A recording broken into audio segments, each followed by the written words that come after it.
안녕하세요. 두 번째 시간입니다. 지난 시간에는 우리가 이제 우주의 중심에 있고 하늘에 있는 모든 물체, 하늘에 있는 물체를 천체라고 하죠.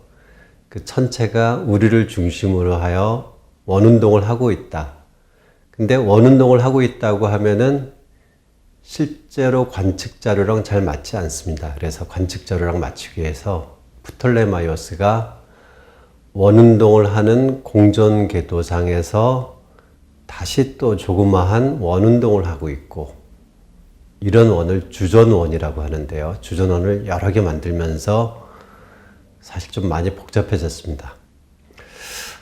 그런데 우리가 이제 16세기 중반에 그 코페르니쿠스라는 사람이 그 하늘의 그 관측 자료를 잘 살펴보니까 태양을 중심에 두고 우리가 움직이는 것으로 하면은 그렇게 뭐 복잡하게 원을 계속 만들 필요가 없이 좀 더 단순한 기하학적인 모형으로 관측 자료를 잘 설명할 수 있다라는 것을 발견을 했습니다. 그래서 왜 그러는지는 모르겠지만 사실 태양이 중심에 있고 우리가 태양 주위를 공전하고 있다고 하면은 훨씬 단순한 모델로 다 자연을 설명할 수 있다라고 얘기를 했는데 사람들이 받아들이기 힘들었죠. 우리는 움직이지 않는 것 같고 또 모든 것들이 우리를 중심으로 해서 이렇게 원운동하고 있는 것처럼 실제로 이렇게 보이니까요. 그리고 인간은 우주에서 좀 특별하게 생각되었는데 우리가 어떻게 우주의 중심에 있지 않을 수 있지? 뭐 이런 생각들을 했습니다. 아시다시피 중심은 하나죠. 그래서 우주의 중심에 있다라고 하는 생각은 우리가 우주에서 아주 특별한 존재라는 그런 세계관과 연관이 되어 있는 겁니다. 그런데 코페르니쿠스가 우리가 우주의 중심이 아니라고 얘기했으니까 받아들이기 힘들었죠. 그래서 코페르니쿠스 혁명이라고까지 이야기를 합니다. 코페르니쿠스의 그 주장을. 근데 단순하게 우리가 이제 관측 자료를 설명하기 위해서 그런 얘기를 했던 겁니다. 이런 식으로 화성, 목성, 금성, 우리가 사는 지구가 태양을 중심으로 공전하고 있다라고 이렇게 제안을 한 것이죠. 1543년입니다. 이때부터 과학혁명이 시작되는 겁니다. 조금 더 지나서 티코 브라헤라고 아주 뛰어난 관측 천문학자가 있었습니다. 이 관측 천문학자가 그 관측 자료를 해석하려다 보니까 어느 정도는 코페르니쿠스의 모델을 받아들일 수뿐이 없었어요. 그런데 또 버릴 수 없었던 것이 아리스토텔레스가 우리가 우주의 중심에 있고 모든 천체들이 우리를 중심으로 해서 움직인다라고 했거든요. 그래서 그 결합해서 이렇게 모델을 놨죠. 우주의 중심에 있는 것은 지구, 그 얼스, 지구가 맞고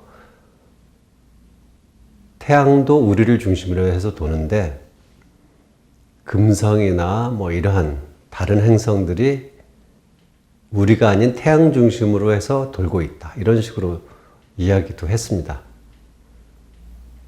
근데 사실 그렇지는 않죠. 그래서 그 티코 브라헤랑 같이 일을 했던 케플러라고 하는 사람이 있었습니다.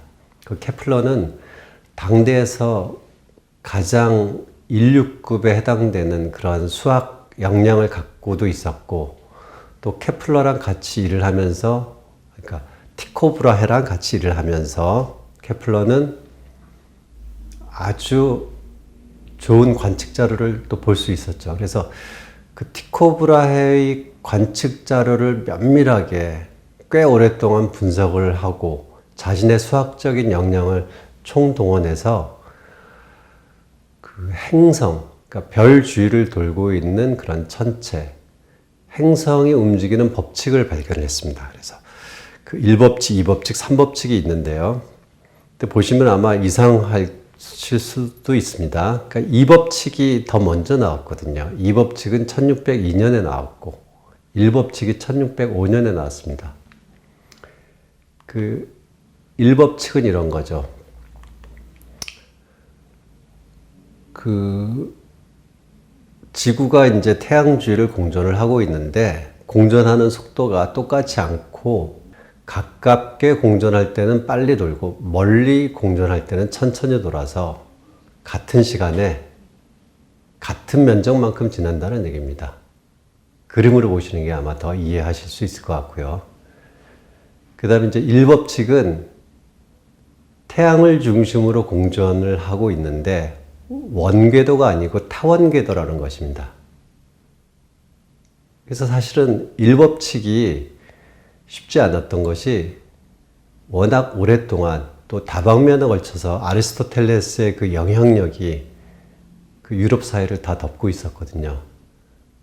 하늘은 완전하고 완전한 원운동을 해야 되기 때문에 원을 벗어나는 것이 케플러에게도 쉽지 않은 것이죠. 근데 막상 타원이라고 생각을 하니까 굉장히 정확하게 그 관측 자료랑 맞출 수가 있었습니다. 그리고 세 번째 법칙은 좀 복잡하죠. 이게 공전하는 궤도의 주기와 뭐 이렇게 반지름, 궤도의 반지름의 관계인데요. 이 3법칙은 10년 이상을 계산을 해서 겨우 만들어낸 겁니다. 참 뭐 굉장히 어려운 일인데 그 당시에 계산하는 것도 쉽지 않았을 거고요. 그래서 3법칙까지 이렇게 만들었습니다. 케플러가 그 관측 자료를 바탕으로 하늘은 원운동이 아니고 타원운동을 해 이렇게 주장을 한 거죠. 그 다음에 이제 갈릴레오가 동시대의 사람입니다. 케플러와 같은 시대의 사람인데 네덜란드에서 망원경이 발명되었다라는 이야기를 듣고 본인이 직접 망원경을 만들었습니다. 세계 최고 성능의 망원경을 만들었어요. 다른 사람들은 망원경을 가지고 멀리 있는 것을 가까이 본다라든가 이렇게 배가 이렇게 들어오는 것을 제일 먼저 관측한다라든가 또는 항해할 때 섬을 제일 먼저 이렇게 볼 수 있다라든가 이렇게 지상의 물체들을 봤는데 갈릴레오는 자신이 만든 망원경으로 하늘을 보았습니다. 그리고 갈릴레오는 자신을 후원해주는 그런 귀족에게 그 선물까지도 했죠. 하늘을 봤더니 목성을 봤더니 목성을 중심으로 공전하고 있는 조그마한 천체들을 발견할 수 있었습니다. 행성 주위를 도는 것이기 때문에 위성이죠. 그래서 목성의 위성을 발견을 했죠. 이거는 이제 관측적으로 모든 것은 지구를 중심으로, 우주의 중심인 지구를 중심으로 원운동을 해야 되는데 관측을 했더니 지구가 아닌 다른 천체를 중심으로 운동하고 있는, 공전하고 있는 그런 새로운 천체를 처음으로 발견한 겁니다. 그리고 또 봤더니 금성은 밝아서 우리가 맨눈으로 보면은 잘 보이지 않지만은 적절히 가려서 어둡게 하면서 망원경으로 자세히 그 모습을 봤더니 달처럼 그 모습이 변하고 있더라. 반달, 초승달 이런 것처럼. 또 달 자체도 이렇게 울퉁불퉁하고 태양도 적절히 어둡게 해서 관측을 했더니 흑점이라는 게 점이 있고 그래서 관측적으로 갈릴레오는 하늘이 완전하지 않다라는 것을 갖다가 이렇게 깨달았습니다. 그 다음에 뉴턴이 과학혁명을 완성하게 됩니다. 1687년에 뉴턴은 프린키피아라고 하는 그 역사적인 책을 내놓게 됩니다. 여기서 힘과 가속도의 관계, 그 운동법칙에 대한 이야기를 하고요. 그 다음에 물체들끼리 서로 끌어당기는 그 만유 인력에 대한 내용을 담고 있죠. 여기서 뉴턴은 이렇게 할 수 있었습니다. 오랫동안 그 천상의 세계는 상당히 신비롭고 조화롭고 신이 살 수도 있고 우리가 사람들이 죽으면은 뭔가 영혼이 가는 곳일 수도 있고 지상의 세계와 완전히 다른, 또 아리스토텔레스는 뭐 다른 물질로 만들어졌다라고도 생각을 했죠. 그런 다른 세계라고 이야기를 했는데 뉴턴은 운동 법칙과 만유인력이 지상의 세계나 그 천상의 세계가 똑같이 작용을 한다. 같은 운동 법칙으로서 움직이고 있다. 이런 것들을 수학적으로 증명을 했습니다.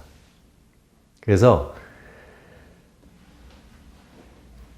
그 미분이라는 것을 이제 조금 이따가 말씀을 드리겠지만은 미분이라는 수학 도구를 발명을 해서 운동 법칙과 만유인력을 가지고 지상에서 물체가 움직이고 있는 뭐 자유낙하를 한다라든가 던지면은 뭐 포물선 운동을 한다라든가 또는 바닷물이 뭐 밀물과 썰물이 어떻게 움직인다라든가 이런 것과 우리가 태양 주위를 돌기 때문에 일어나는 현상, 우리가 화성이 왜 궤도가 그렇게 관측이 되는지, 목성이 언제 어디서 나타나는지, 이런 하늘에 대한 법칙, 이런 것이 F는 ma라고 하는 운동 법칙과 또 질량을 갖고 있는 물체들끼리 서로 끌어당긴다고 하는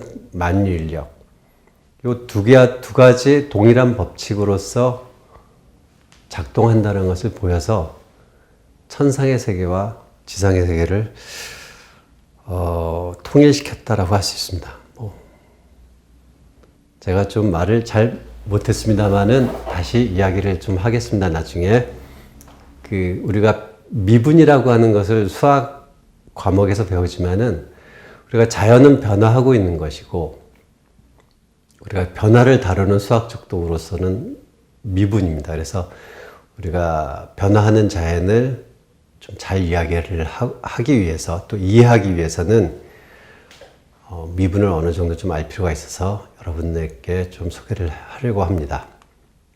이제 우리가 피타고라스의 정리 같은 거 또는 뭐 덧셈이라든가 곱셈 또는 루트 2가 무리수라는 것, 또 15가 이제 소수라는 것, 소수가 아니라는 것, 3 곱하기 5 합성수죠. 또 타원이라고 하는 것이 두 점을 고정시키고 늘어나지 않는 줄을 가지고 이렇게 쭉 그림을 그려보면 타원이 그려진다. 즉, 두 점으로부터 거리의 합이 일정한 도형이다. 뭐 이런 식의 지식들이 있죠. 수학적인 지식들. 그 여러 가지 수학적인 지식들이 있지만 이런 것들은 다 정적인 겁니다. 움직이는, 변화하는 것을 기술하는 것은 아니죠. 그래서 변화를 다룰 수 있는 새로운 수학이 필요했습니다. 왜냐하면 자연은 변화하는 것이고 우리가 물체가 운동하고 있는데 이것이 한 5초 후에는 어디에 있고 어떤 속도로 가는지 이런 부분들을 이야기를 해야 되니까요. 꼭 시간에 따라서만 무엇이 변하지는 않죠. 이제 변화한다라는 것은 시간에 따라 변할 수도 있고 우리가 뭐 위치에 따라서 변할 수 있죠. 위치에 따라서 뭐 고도라든가 이런 것들, 뭐 습도 이런 것들이 달라질 수가 있지 않겠어요? 그래서 변화라는 것은 어떤 기준을 가지고 그 기준에 대해서 뭐 시간이라든가 이러한 그래서 0초일 때랑 뭐 3초 지났을 때랑 뭐 물체의 위치가 변한다라든가 여러 가지 기준에 따라 변하는 것들이 있습니다. 이것을 갖다가 우리가 구체적으로 수학으로 어떻게 나타낼 것인가, 이것이 미분이죠. 그래서 기준이 되는 거를 갖다가 우리가 가량 시간이라고 한다면은 변화하는 것들은 여러 가지가 있을 겁니다. 그래서 시간에 따라 변하지 않는다면은 값이 똑같으니까 아마 이런 식의 그래프로 나타나질 거고요. 또 어떤 거는 값이 시간에 따라서 일정하게 증가할 수도 있을 겁니다. 일정하게 증가하지만은 증가하는 정도가 이렇게 다를 수도 있겠죠. 또 어떤 경우에는 시간에 따라 변화는 하는데 변화하는 정도가 각각 다를 수도 있죠. 요 까만색 그래프는 대략적으로 우리가 이제 인구가 최근 들어서 이렇게 폭발적으로 증가하고 있는 것을 갖다가 이제 비슷하게 나타낸 거고요. 이렇게 시간에 따라서 인구가 변화한다라든가 이런 식으로 기준에 따라서 어떤 양이 변화하는 것을 우리가 이제 수학적으로 어떻게 나타낼 것인가, 그것이 미분이라는 것이죠. 그 얘기를 하고 있습니다. 그래서 이제 일정한 그 기간이라든가 간격에 대해서 얼만큼 변하는가 이런 것들을 이야기하고 싶은 거죠. 그래서 가령 두 이제 직선을 보면은 같은 시간 동안 FT라고 하는 직선은 요만큼 변하고, 그래서 평균적으로 그 같은 시간 동안 어떠한 시간 동안에 얼만큼 변하느냐, 이런 평균적인 변화는 델타 T분의 델타 F로 이렇게 표시를 할 수 있을 겁니다. 다른 그래프는 같은 델타 T 동안에 이제 조금 더 많이 변하죠. 그래서 요거는 그 변화하는 정도가 조금 더 클 텐데 그 델타 G가 더 크죠. 델타 T는 같다고 하더라도. 이렇게 해서 우리가 평균 그 구간 동안에 얼마만큼 변하는가 이런 부분들을 이렇게 식으로 나타낼 수 있습니다. 델타 T분의 뭐 델타 F라든가 이런 식으로. 여기서 델타라고 하는 거는 보통 이제 변화라는 건 이제 차이에서 오잖아요. 그러니까 차이가 없으면은 뭐 변화라는 게 없는 거죠. 근데 차이, 디퍼런스에서 오기 때문에 디퍼런스에서 D에 해당되는 그리스어가 알파, 베타, 감마, 델타, 델타거든요. 델타의 대문자로 우리가 보통 이제 차이를 나타날 때 T의 차이 그러면 델타 T 이런 식으로 표현을 했습니다. 그래서 F의 차이 그러면 델타 F 이렇게 표현을 한 거죠. 우리가 이제 기호를 사용해서 간단히 표기하는 것이 이제 수학의 특징 중에서 하나죠. 이제 평균적인 변화는 델타 T분의 델타 F 이런 식으로 나타낼 수가 있습니다. 근데 우리가 곡선 같은 경우에는 그 위치마다 T가 얼마냐에 따라서 이렇게 변화하는 정도가 이렇게 다 다르죠. 그래서 우리가 순간적으로 어떻게 변하는가,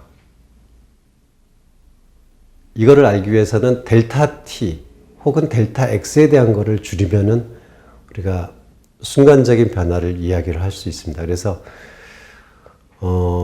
이 구간을 굉장히 작게 하는 거를 이제 리미트를 써가지고 델타 T가 0으로 간다 이렇게 해서 수학적인 기호를 저렇게 씁니다.